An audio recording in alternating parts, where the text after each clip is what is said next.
Hello बच्चों, आज हम लोग derivative of logarithmic function exponential function के बारे में पढ़ेंगे। आज हम लोग सबसे पहले हम लोग एक छोटा सा फार्मूला ले लेते हैं। एक कहा जाए तो उसका प्रॉपर्टीज़ यानी लॉग का प्रॉपर्टीज़ को पहले हम लोग लिख लेते हैं, उसके बाद हम लोग क्वेश्चंस करेंगे। तो सबसे पहले अगर हम बात करें लॉगरिथमिक फंक्शन का, ठीक है, तो लॉगरिथमिक फंक्शन का जो डिफरेंशिएट होता है आपने पहले भी लिखा होगा। लॉग एक्स का डिफरेंशिएशन क्या होता है, 1/x होता है ना। एक्सपोनेंशियल फंक्शन का बात करें अगर e⁻x का अगर हम बात करते हैं, इसका डिफरेंशिएशन क्या होता है, a⁻x ही होता है। a⁻x का डिफरेंशिएशन करना हो तो इसका भी डिफरेंशिएट क्या होगा, a⁻x log a होगा ना। तो ये फार्मूला आपने पहले ही कर लिया था, ठीक है, कहीं प्रॉब्लम होगा नहीं। इसका प्रॉपर्टीज यानी लॉग का प्रॉपर्टीज को हम देखें अगर, जैसे पहला प्रॉपर्टीज अगर हमारे पास आता है कि log m इंटू एन हो, तो हम लोग इसे log m plus log n में हम लोग क्या कर सकते हैं, एक्सपेंड कर सकते हैं, ठीक है। दूसरा प्रॉपर्टीज जो था वो क्या था, log m बाई n अगर हो तो इसे हम लोग log m minus log n में इसको क्या कर सकते हैं, एक्सपेंड कर सकते हैं। एक और प्रॉपर्टीज आपने पढ़ा होगा, log m to the power अगर n है तो इसको हम लोग कैसे एक्सपेंड करते मालूम है, ये जो पावर है वो क्या होता है, log के पहले चला जाता है, तो n इंटू log m, इसको हम लोग ऐसे लिख सकते हैं, ठीक है। एक और इसका प्रॉपर्टीज को अगर हम देखें तो कुछ इस तरह से है,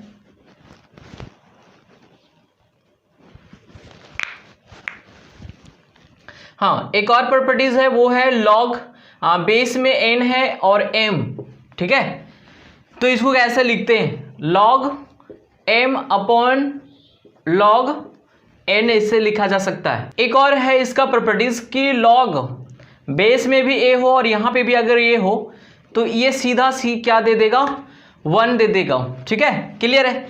अच्छा, इसके अलावा अब यहाँ पे जो आपको क्वेश्चन में देखने को मिलेगा, ठीक है, पहले बेसिक चीज से उठाएंगे हम लोग। लॉगरिथमिक फंक्शन हो चाहे एक्सपोनेंशियल फंक्शन हो, ये दोनों फंक्शन से बेसिक चीज को लेकर के हम लोग डेरिवेटिव निकालना स्टार्ट करेंगे। बेसिक चीजों का पहले डेरिवेटिव निकालेंगे, छोटे छोटे चीजों का पहले डिफरेंशिएशन करेंगे, फिर हम लोग आगे की ओर चलेंगे, आगे क्वेश्चन की ओर चलेंगे।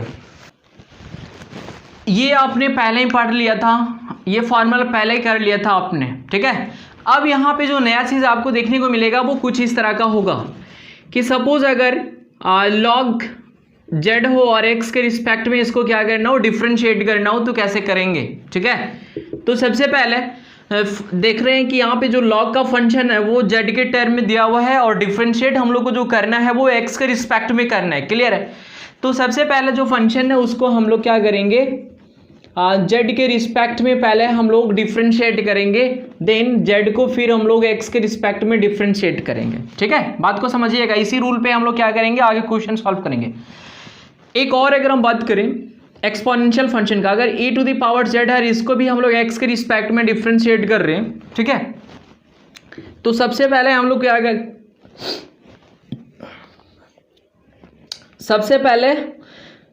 सबसे पहले हम लोग z के रिस्पेक्ट में डिफरेंशिएट करेंगे एंड z को फिर हम लोग x के रिस्पेक्ट में डिफरेंशिएट करेंगे।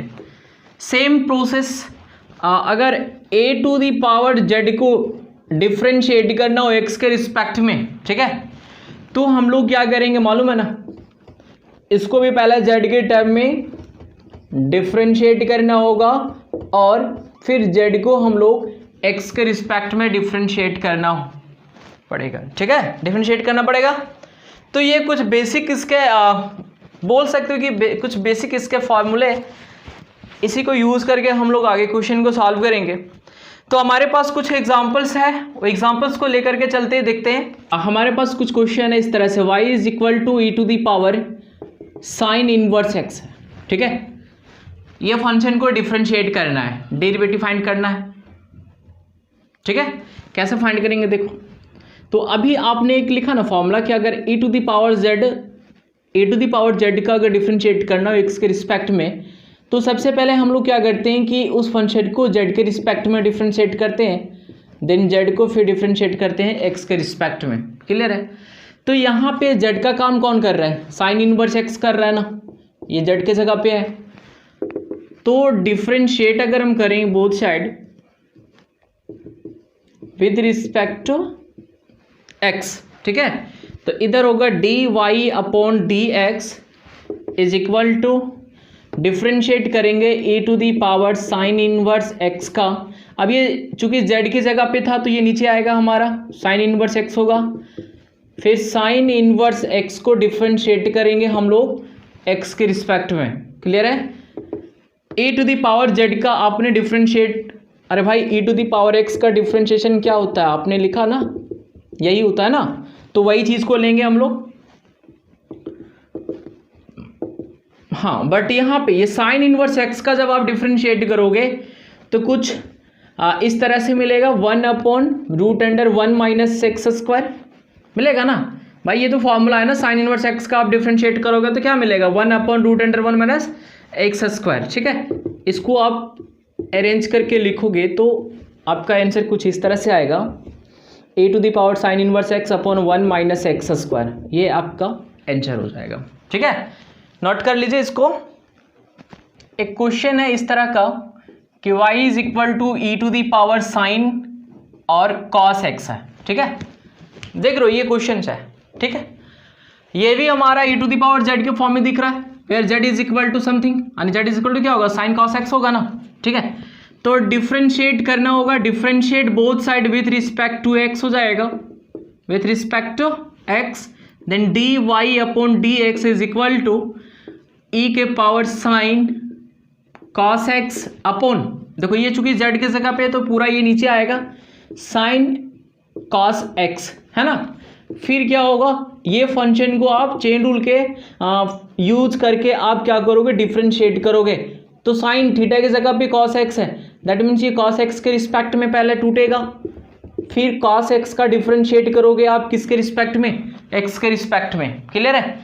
अब आते इधर पे e to the power z का आप डिफ्रेंशिएशन करते हो, क्या देते हो, यही मिलता है ना। तो e to the power sine cos x into sine theta का आप डिफ्रेंशिएट करोगे तो cos थीटा, और cos इंटू क्या होगा, cos x, और cos x का डिफ्रेंशिएशन करते हो तो क्या मिलता है, माइनस साइन x मिलता है ना। तो ये आपका आंसर हो जाएगा, नोट कर लीजिए। एक क्वेश्चन है हमारे पास, y is equal to e की पावर x प्लस e के power x² plus dot dot dot e के power x to the power 5 है। ठीक है, अब आपके दिमाग में एक सवाल आ रहा होगा कि सर ये बीच का टर्म कहाँ गया, हम लोग कैसे डिफ्रेंशिएट करेंगे। तो सिंपल सी बात है, आप देख लो ना, अगर सीक्वेंस इसका निकालें तो क्या होगा मालूम, ये क्वेश्चन कैसे दिया है, e to the power x plus e to the power x² plus e to the power x³ plus e to the power x के power 4 plus e to the power x के power 5। Last तो वहीं तक जा रहा है ना, last यहीं तक जा रहा है तो वहीं तक रख लेंगे। ठीक है, अब फिर हम लोग क्या करेंगे, इसका डिफ्रेंशिएट कर देंगे बोथ साइड। देखो भाई कैसे करेंगे, विथ रिस्पेक्ट टू x होगा। ठीक है, तो dy upon dx is equal to e to the power x का डिफ्रेंशिएशन करेंगे x के रिस्पेक्ट में, प्लस ये देख रहे हो x² का टर्म है, मतलब z की जगह पे है, समझ रहे हो ना क्या बोल रहे हैं सो। ठीक, तो x² लिखेंगे, फिर x² को लेंगे ना, x² के टाइम में डिफ्रेंशिएट करेंगे, फिर x² को हम लोग x के रिस्पेक्ट में डिफ्रेंशिएट करेंगे। फिर आगे चलना है, इसका डिफ्रेंशिएट करना है, अगर e x के पावर 3 है, इसका डिफ्रेंशिएशन करेंगे किसके रिस्पेक्ट में, x³ के रिस्पेक्ट में, इनटू x³ का डिफ्रेंशिएशन x के रिस्पेक्ट में, फिर प्लस देंगे, फिर ये वाले टर्म का डिफ्रेंशिएशन करना है, e x के पावर 4 डिफ्रेंशिएट करना है x टू दी पावर 4 के टर्म में, एंड फिर x टू दी पावर 4 का डिफ्रेंशिएशन करना है x के रिस्पेक्ट में। ठीक है, एंड लास्ट हमारा जो है इसका डिफ्रेंशिएशन करना है e x to the power 5 किसका रिस्पेक्ट में, तो पहले x टू दी पावर 5 के रिस्पेक्ट में, फिर x टू दी पावर 5 को x के रिस्पेक्ट में डिफ्रेंशिएट करेंगे। क्लियर है? जितने भी टर्म दिए गए थे सारे टर्म को हमने डिफ्रेंशिएट कर लिया। ठीक है, by the help of chain rule. अब आगे देखते हैं, तो इसका डिफ्रेंशिएशन तो आपको e to the power x ही मिलेगा। ठीक है, प्लस इसका भी डिफ्रेंशिएशन क्या देगा, यही देगा EX², बट x² का डिफ्रेंशिएशन क्या मिल जाएगा मालूम है ना, 2x दे देगा, प्लस इसका डिफ्रेंशिएशन करोगे तो क्या मिलेगा, EX³ इंटू इसका डिफ्रेंशिएट करोगे तो 3x², क्लियर है, प्लस इसका डिफ्रेंशिएशन करोगे तो EX⁴ और x⁴ का आप डिफ्रेंशिएट करो बेसिक रूल लगा करके तो क्या मिलेगा मालूम है, 4x³ मिलेगा, ठीक है, प्लस इसका डिफ्रेंशिएशन करोगे तो EX⁵ इंटू x⁵ का डिफ्रेंशिएशन करो 5x⁴। अब इसको आप अरेंज करके लिखो, यही आपका आंसर हो जाएगा, ठीक है, नोट कर लो। एक और क्वेश्चन हमारे पास ये y = log sin और ये √1 - x² है, ठीक है। अगर ऐसे नहीं समझ आ रहा है तो इसको हम ब्रैकेट में डाल देते हैं, देख लो कुछ इस तरह का क्वेश्चन है, ठीक है। डिफ्रेंशिएट करेंगे with respect to x, differentiate both side with respect to x, clear है। तो इधर होगा dy/dx = डिफ्रेंशिएट करो log sin √1 - x², है ना। अब देखो भाई log ये z की जगह पे है ना, तो ये मेरे नीचे आएगा sin √1 - x² इंटू फिर ये वाले टर्म को डिफ्रेंशिएट करोगे आप sin √1 - x², इसके रिस्पेक्ट में जाएगा तो √1 - x² एंड ये टर्म को आप डिफ्रेंशिएट करोगे भाई, देख लो पहले रूट का डिफ्रेंशिएशन होगा ना, पहले पावर का करना पड़ेगा, किसके रिस्पेक्ट में, 1 - x² के रिस्पेक्ट में, एंड 1 - x² का आप डिफ्रेंशिएट करो किसके रिस्पेक्ट में, x के रिस्पेक्ट में, क्लियर है।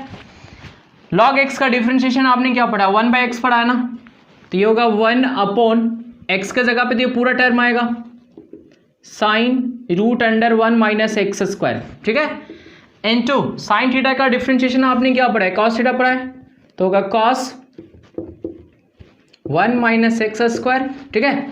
ये √x, ये पूरे टर्म को आप x मान लो, तो √x का डिफ्रेंशिएशन क्या होता है, 1/2√x होता है, ठीक है, इनटू इसका डिफ्रेंशिएशन करोगे आप तो 1 का तो 0 दे देगा, बट x² का क्या दे देगा, 2x दे देगा, ये 2 से ये 2 क्या हो जाएगा, कैंसिल हो जाएगा। इसको आप अरेंज करके लिखो तो कैसे लिखोगे, देखो ऊपर का टर्म क्या क्या बचेगा, cos और ये ना, तो अरेंज करके लिखते हैं -x cos √1 - x² अपॉन नीचे का टर्म बचा है हमारा, देखो क्या क्या, sin √1 - x² और ये भी तो बच गया था हमारा √1 - x², ठीक है। तो ये फाइनल इसका आंसर दे देगा, नोट कर लो। एक और क्वेश्चन है, y = log बेस में है sin x और इधर है आपका cos x, ठीक है। बात को समझोगे, पहले क्वेश्चन देख लो पहले ठीक से, ठीक है। ये sin x जो है ना, ये बेस में दिया हुआ है, ठीक है, ये cos इसके साथ है एंगल में टर्म में दिया हुआ है, ठीक है, बात समझ रहे हो कि नहीं, सॉरी, sin x इसका बेस है और cos x ये log के साथ दिया हुआ, ठीक है।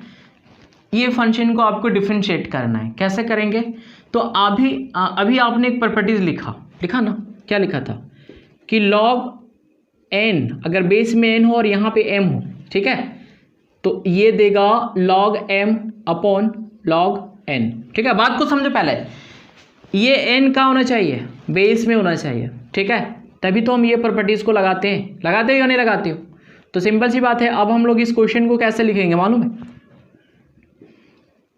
log cos x upon log sin x, समझ गया, कोई दिक्कत नहीं है यहाँ पे।